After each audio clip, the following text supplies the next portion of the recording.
What's up guys? Nick Kleban from XACT Nutrition back again for another one of these Trans Rockies breakdowns. So if you haven't been watching our other videos, the point of this series is to give you a lot of practical tips for how to fuel on race day at the Trans Rockies series. These videos are gonna go a lot past how many grams per hour of carbohydrates I should be eating, but more so how can I apply my fueling strategy to the unique technical demands of a mountain bike stage race. We will be doing the full pint breakdown today, but if you're doing the half pint route, just divide by 2. Little overview about Singletrack 6. So the 6, it stands for 6 stages. You have 6 unique towns who are hosting the race in the interior of BC, and it prides itself on having the highest percentage of single track in a mountain bike stage race, I believe, in North America. Because there's this much single track, you can expect a very technical race, and you want to come brushed up on your mountain bike skills, brushed up, ready to ride. Apart from the technical riding, you're in a beautiful part of the country. You're in the Rocky Mountains. Trans Rockies always puts on very scenic races. You're going to have breathtaking climbs, panoramic views, and to enjoy it the best, we want to make sure we're fueled appropriately for a 6-day stage race, because at the end of the day, you can train lots for a 6-day stage race, but it's very hard to mimic that directly in training. And we're going to try to bridge that gap with a really solid nutrition plan. If we do an overview of the 6 stages, we're probably looking at 3 to 5 hours per stage, just on average. For the full pint, maybe 2 to 4 for the half pint. And again, you're going to be staying in different places every day, so there's a bit of traveling involved too. So we're going to try to plan our nutrition around the course, but also keeping in mind you have all these potential transfers between stages. Stage 1, called the Caslo stage. Having read the course here, talked to people doing Singletrack 6, it's really a hidden gem of the Rockies. So it's a great way to start the race. Your course on stage 1 is 32 kilometers. If you're coming from a road background, if you're coming from a gravel background, you hear 32 kilometers, you're maybe not thinking much, but anybody who's done cross-country mountain bike, looking at that elevation, looking at the distance, looking at the percent of single track, it's a hard day on the bike. You have what I like to call almost a pizza slice stage, because it's basically straight up, straight down. It makes a bit of a triangle. You can see in our elevation map, you're starting at 600 meters, and we're gonna be finishing the climb at 1500 meters. Basically one long climb. You have a bit of reprieve on the descent there, but you can think about, I'm climbing and then I'm descending. What things that I would look for in a nutrition plan here is really making sure that it's not too late to be starting your fueling plan. Considering you're starting a 6-day stage race, you're trying to make sure that your, let's say, gas tank is always topped up. You're always fueling. You're making sure that those glycogen levels aren't dipping too much. What I could see here is getting excited, blasting up the first hill, following the fast riders, and then all of a sudden you start to kind of feel the pain a little bit, then you're starting your plan. We're gonna try to avoid that. I think you wanna start in your fueling plan right away, right from the first 30 minutes on the climb, just regular eating all the way up that climb, because basically I would be looking at that 20 kilometer mark at the top of the course, it's your imaginary finish line. You're gonna have this long descent back down to the finish line, and that's gonna come at you very, very quickly. So let's plan for that, and with that in mind, that it's gonna be a quick finish every 30 minutes, taking on nutrition all the way up the hill, stopping at those water stations if you need it. You have them at about 16, 17 kilometers in, just before the top of the climb at 19K. This isn't a 1-day race. Maybe in a 1-day race, you could skip the aid station, you could power through, but you're gonna always fuel in the back of your mind that I got 5 more days after this. So you don't wanna finish today and feel super exhausted. You wanna feel fresh, as fresh as you can. It's still a hard day. New Denver, another picturesque stage, another one of these very challenging sort of pizza looking stages, I like to call them, and it's even harder than the last day. So if you're starting in this New Denver stage, again, we are starting at that 600 meters elevation. We're gonna climb up to 1600. This time, the climb is even longer than the day prior. There's no descent for that little bit of a micro rest. So again, we're gonna pace this like that imaginary finish line is that 25 kilometers into the race at the top. I think you're winning the race at breakfast in these stage races. So we're gonna be taking on a lot of carbs at the breakfast table, maybe 3 hours before the race to give yourself some time to digest. Because if you had just eaten breakfast and you're jumping into a potentially 2-hour climb right out of the gate, let's give your stomach a chance. Fueled, ready to start the race, getting into your strategy from the gun. For me, I would be mixing in a little bit of the slower burning carbohydrates, so something like a endurance XACT bar with a little bit of the fast burning stuff too. Again, with a stage race, I usually find that if I'm just doing the quick burning carbs, my stomach feels maybe a little bit empty, and I just always like to have that feeling that I'm not completely empty. Yeah, this is gonna be probably a very hot race where it's July, it's boiling, so you're making sure you're taking on water, and you're using a hydration strategy that's going to allow you to take on that water. So if you're maybe a less confident rider, I always recommend the Camelback. You can take on more. You can do hands-free hydration.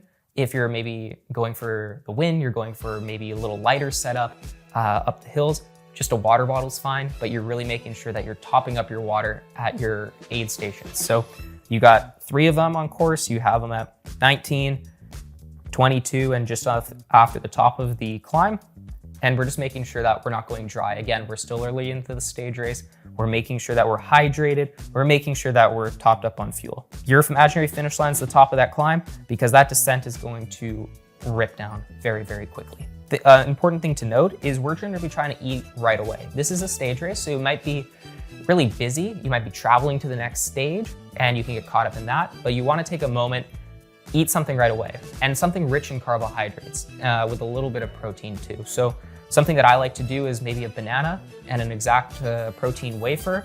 Gives you a good blend of enough carbohydrates to kind of kickstart that muscle recovery and a little bit of protein for those micro tears from the hard stages out there.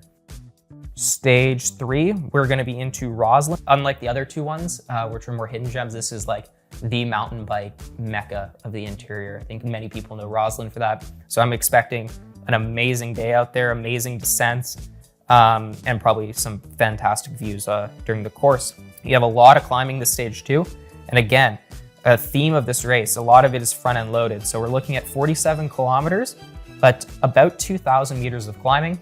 Really big day on the bike, with that climbing coming very front end loaded. So what's good about that is with these key themes of the stage race, having these climbs out of the gate, now it's day 3, you've been doing this for a couple days now, you can get into your routine of when to eat breakfast, what to eat, how I'm gonna fuel on these climbs and what's working. Stage racing is challenging, but it gives you a chance to work through your nutrition plan, and by the end, you should be quite refined on how you're doing these stages. So the challenging part though of a mountain bike race, it always starts very, very hard. And this one as well, you're going up to very high altitude. You're going up to 2,200 meters. So from my experience racing at higher altitudes, it can be very, very challenging to eat.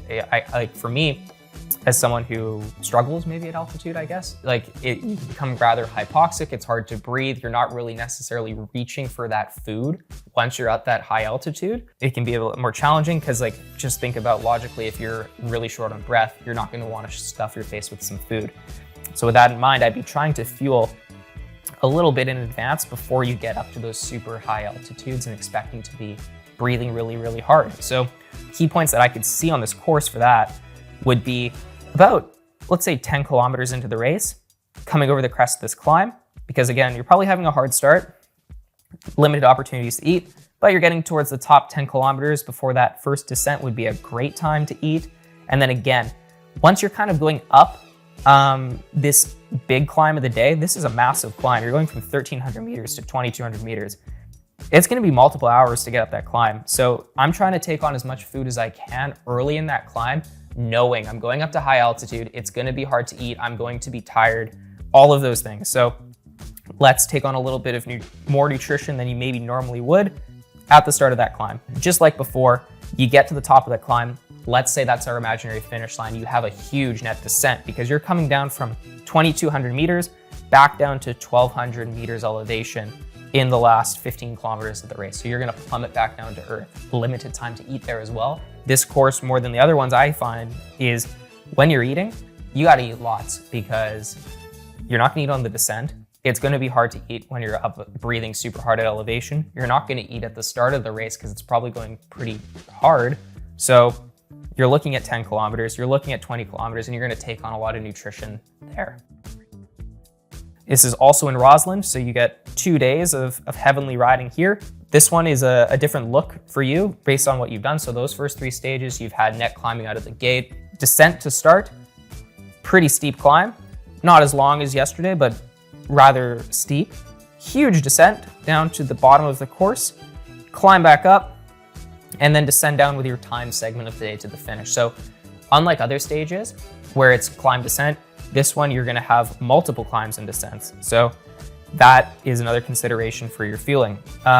If you've seen the other videos we've done, one thing that I always try to preach is fuel in advance for the hard sections where you know that you can't eat. If we're looking at the start of the race, are you gonna be able to eat in that first descent? Probably not. It's probably gonna be a pack and everyone's descending. Are you going to be able to eat on that second descent where it looks like it drops down really, really fast? Probably not. So your opportunity to eat is on that first climb of the day between 4 and 8 kilometers.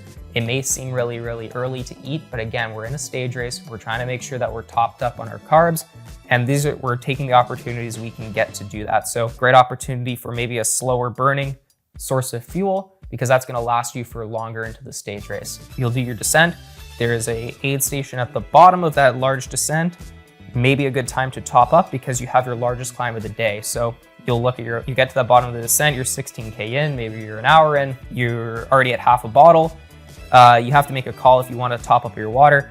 More times than not, I'd be topping that up before the long hot climb. Just like before, the finish is going to come at you quickly, and we're getting towards the end of this stage race now. So again, muscles are going to be tired. We're really still thinking about eating towards the end of these stages. Even if you think like, oh, okay, I'm almost done, I can blow this off, we're still taking in fuel when the course allows us to, depending on your fueling plan from our carb calculator. We go into stage 5, so we're leaving Rossland. We're into Salmo, BC. We have a shorter, punchy stage. So this one is going to be 26 kilometers in distance, about 1,300 meters of climbing. But this is a Sawtooth stage, so you're going up and down all day long. None of the climbs are quite as long as what you may have tackled on stage 3 with that huge climb.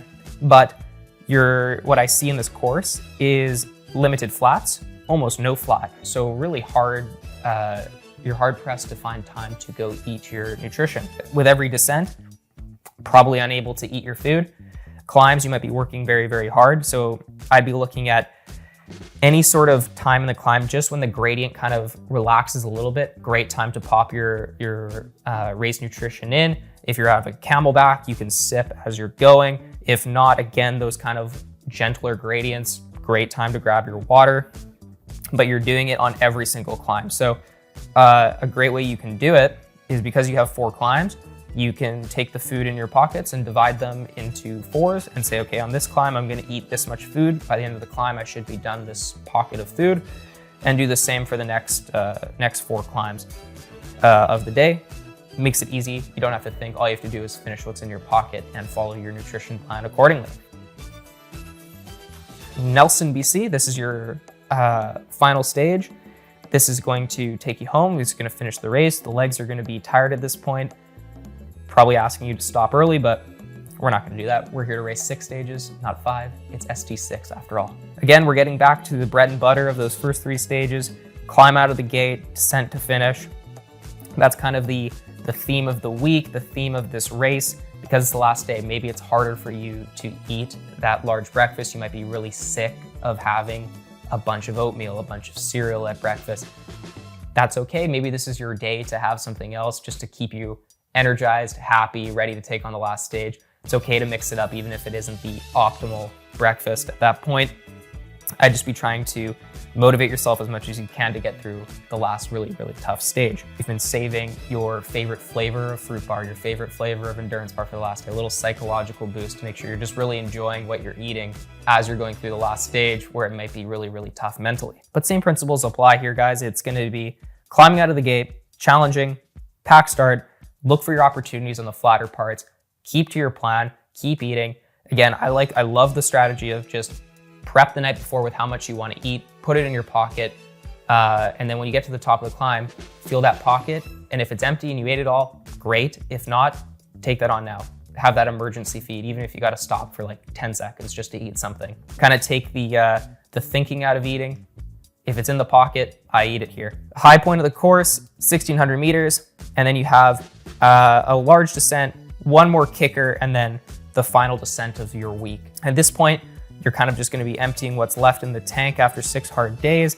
Different for other stages, I would veer from maybe the most optimal plan. Just eat what you're going to enjoy to make sure you get it down. Get to the finish in Nelson, probably enjoy the beer garden, laugh about your week, tell your war stories out there, and should be a lovely finish to the Singletrack 6. So to wrap up, I'm Nick Kleban. This has been my sort of expert breakdown of the course and how to fuel appropriately at the Singletrack 6. Enjoy your race, fuel well, you'll have more fun if you do, and I approve this message.